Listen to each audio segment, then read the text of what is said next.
वैसे अभी तक तुम यहाँ पर आए गए हो तो देख ही लो क्या बना है। ठीक है। इस खबर को देश के कोने कोने तक पहुंचाना, देश के गुणसूत्रों के संक्रमण से उत्पन्न रक्त चूसक नमूना पता है कौन है? वह यह है। दोगलापंथी तो एक छोटा सा संबोधन है, असल में इनके जैसे पिलपिले सेकुलरिज्म के गुप्त रोगी मानव इतिहास के सबसे बड़े दरमा की आंख की साक्षात प्रतिमूर्ति। हर एक वोटर तक पहुंचाना। 1 करोड़ से ज्यादा लोग हैं इस YouTube चैनल से जुड़े हुए। एक इंसान को सिर्फ 100 लोगों को रीच आउट कर।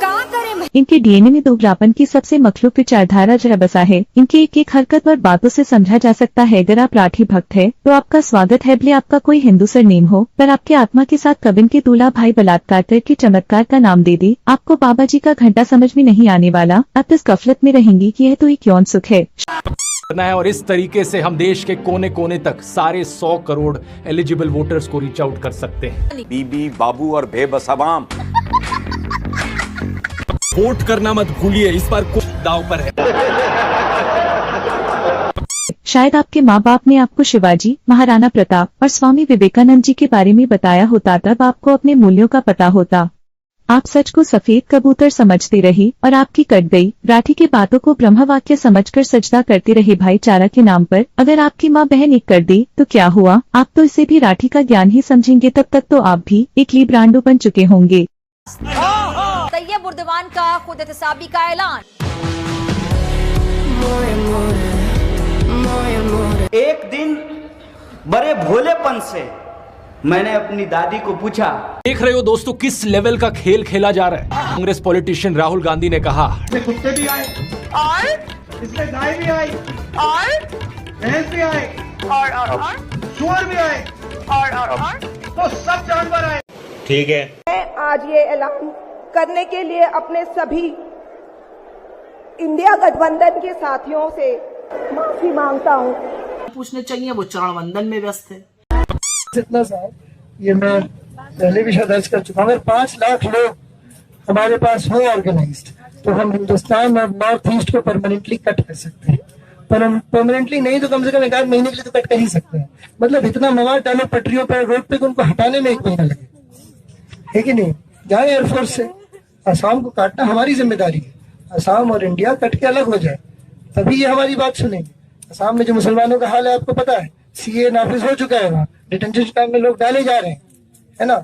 और वहां तो खैर कत्लेआम चल रहा है। 6-8 महीने पता चलेगा सारे बंगालियों को मार दिया गया, हिंदू हो या मुसलमान।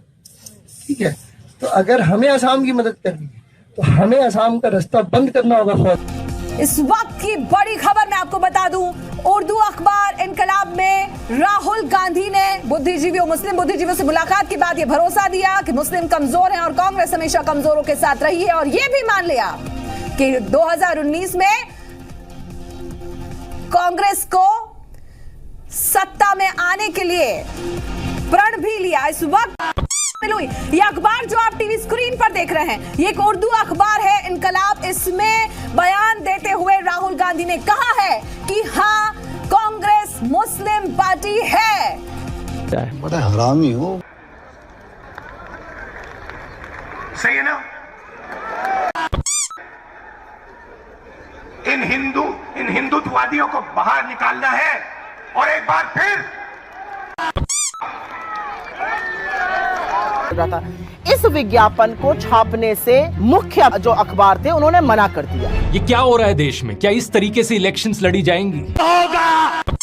डिक्टेटरशिप क्या होता है? तानाशाही। जनता खुश होते हैं या भ्रष्ट नेता रोते हैं? लगे रहो भाई।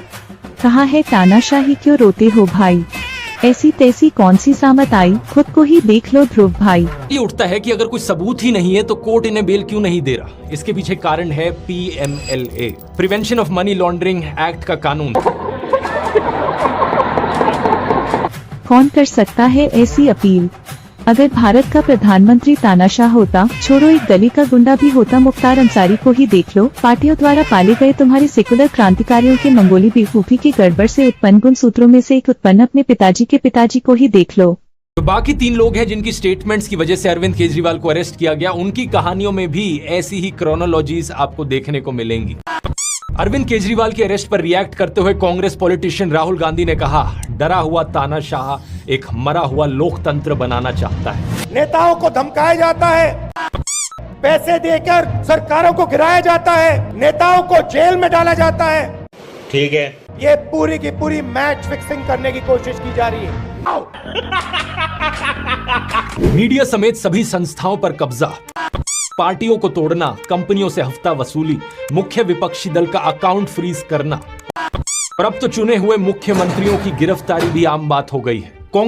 चाहे जो भी होता, तुम सोरोस चचा के शेपर्ड न होते, बोटी मिलता रहता और तुम भौंकते रहते। खास ऐसा न होता।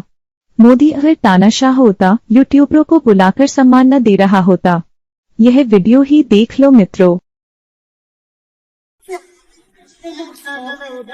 दुनिया का सबसे बड़ा सोलर विंड पार्क आज भारत में बन रहा है।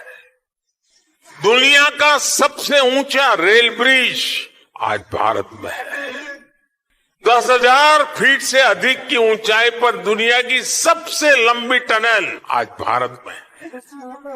दुनिया की सबसे ऊंची मोटरेबल रोड आज भारत में है। दुनिया का सबसे बड़ा क्रिकेट स्टेडियम आज भारत में है। दुनिया की सबसे ऊंची प्रतिमा आज भारत में है।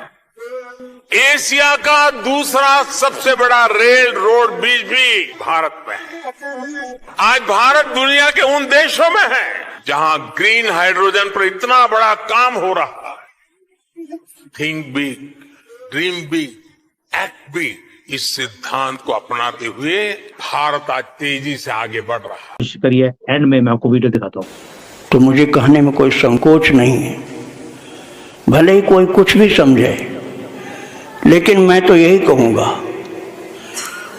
कि दामोदर दास मोदी ने बहुत जन्म तप किया होगा, जिसके पुत्र के रूप में एक महान शक्तिधर तपस्वी भगवत भक्त अवतरित हुआ है, जिसने 500 साल में जो काम नहीं कोई कर पाया, उस कार्य को करके प्रत्यक्ष दिखला दिया और सबका दुख दूर करके आनंद से भर दिया। भगवत विभूति है वो।